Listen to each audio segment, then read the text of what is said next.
Horrific terror attack on Muslims in New Zealand has sparked a debate around the world and here in Canada on the dangers of white supremacist extremism. The alleged terrorist responsible for this massacre even cited the attack on the Quebec City mosque 2 years ago that killed 6 Canadian Muslims as a kind of inspiration. Do Canadian politicians now have to do more to call out extremism on the far right on any side, especially in an election year when issues like immigration and debates about values become prominent? To talk about that and the upcoming budget on Tuesday, NDP Leader Jagmeet Singh joins me just one day before he takes a seat in the House of Commons for the first time. Great to have you here, sir. Great to be here. Let me just begin with this terror attack in New Zealand, allegedly the work of a white supremacist. Do we here in Canada have to do more, and political leaders, to call out extremist groups like this? Yes, absolutely. We know that there's brewing and growing uncertainty and fear, and there's some folks that use that fear and uncertainty to point at people who are not responsible for the problems that our society is facing. And when that happens, it actually creates the terrain, it creates the landscape where hate can grow. And we know that hate is like a fire. Once allowed to grow, it spreads, consuming everyone. So we all have a responsibility, particularly... But what particular place here? Like, I'm intrigued because in general, I think what you're saying is 100% true. Have you seen it in Canada where politicians are playing footsies with extremists, or they are willfully not calling it out in as loud a voice as they should? Yes, a couple of ways. One is when there's problems, there's legitimate political concerns, there's issues that we want to discuss, when we start blaming people that are not responsible. So when people start blaming and using inflammatory language around immigration and refugees, it creates a climate for hate and fear to grow. There can be legitimate discussions around what is the appropriate approach to take to our immigration system, but it can't include dog whistle politics that are particularly inflammatory against people who are already marginalized. And we've seen that happen before. That needs to be denounced. Anytime there's any sort of divisive politics that seeks to divide one group against another group, that's the type of politics we have to call out. Tomorrow, you're going to be in the House of Commons, and it will be a historic day. You will be the first visible minority leader of a federal party to take a seat in the House of Commons, ask a question. It's going to be a pretty historic moment. Have you ever felt threatened because of that moment? Well, a couple of things. One is I feel the weight of that. I remember when I was growing up as a kid, I would never have thought that someone like me, someone looking like me, would ever run to become prime minister, would ever even have that opportunity. So I feel the weight and the responsibility of that. I know what that's about.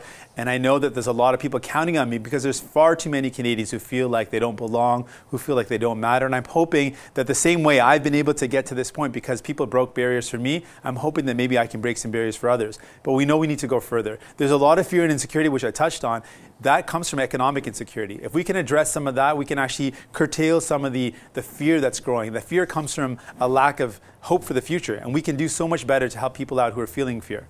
Let's talk about that. You talk about the economy. We've got the budget, so you're going to be day 2 sitting in the House, and it's budget day, so it's going to be a pretty interesting moment. The Liberals have floated the idea of national pharmacare.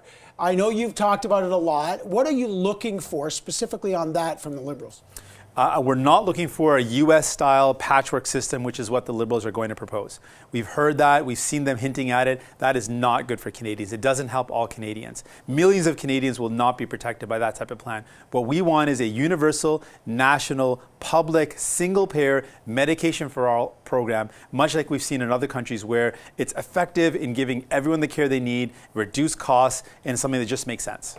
All right, do you have any, I mean, you've talked about that. Is there a price on that? Like Canadians saying, sounds good. What would that cost, do you know? Well, what I would look at is it's a matter of priorities. It's something that we can do, and let's look at what this government has done. The Liberal government has given $14 billion away in the last fall economic statement to the wealthiest corporations with no strings attached.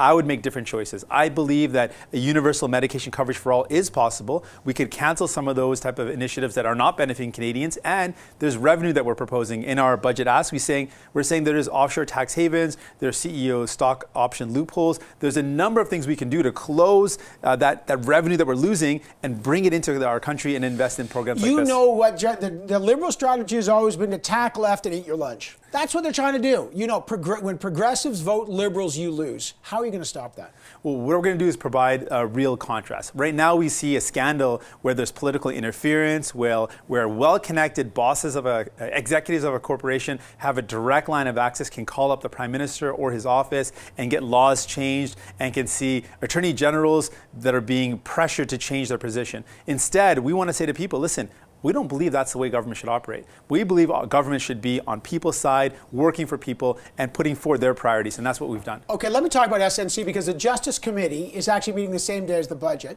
right, time, and we'll talk about that later in the program.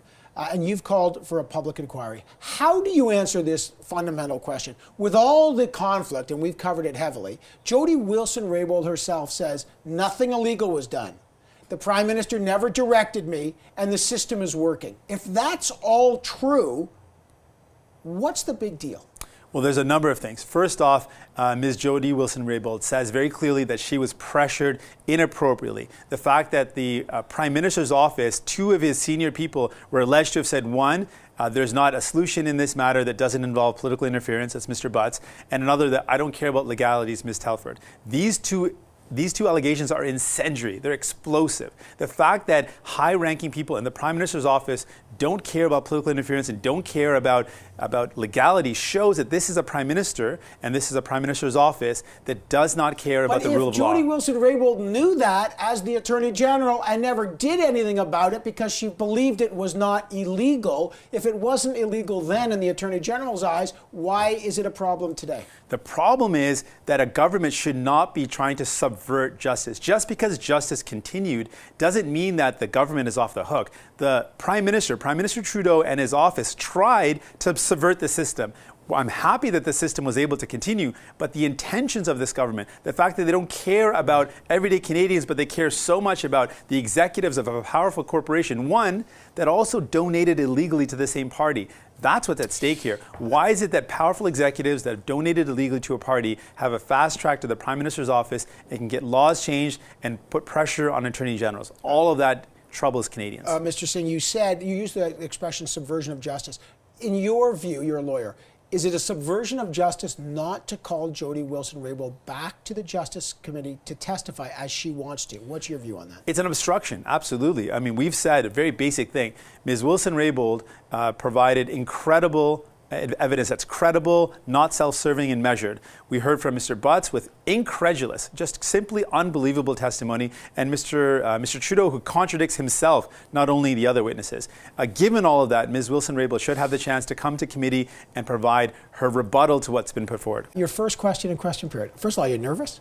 A little bit. It's the big leagues, right? It's the big leagues. This is anyone who's looked at politics in Canada, anyone who's looked at our system, looks at this as like this is the pinnacle. And so have you practiced? Do you know your first question yet? I do. Oh, you know your first question. I do. Do you know what your focus will be? Can you tell us what your focus is going to be? I can tell you it's going to be some of the things that we've already talked about, things that we care about. How do we make life better for Canadians? Housing affordability, medication coverage for all, the environment. This general topic of area you'll hear me focus on. Jagmeet Singh, good luck tomorrow. We'll be watching closely. Thank you, sir. Appreciate it. Thank you.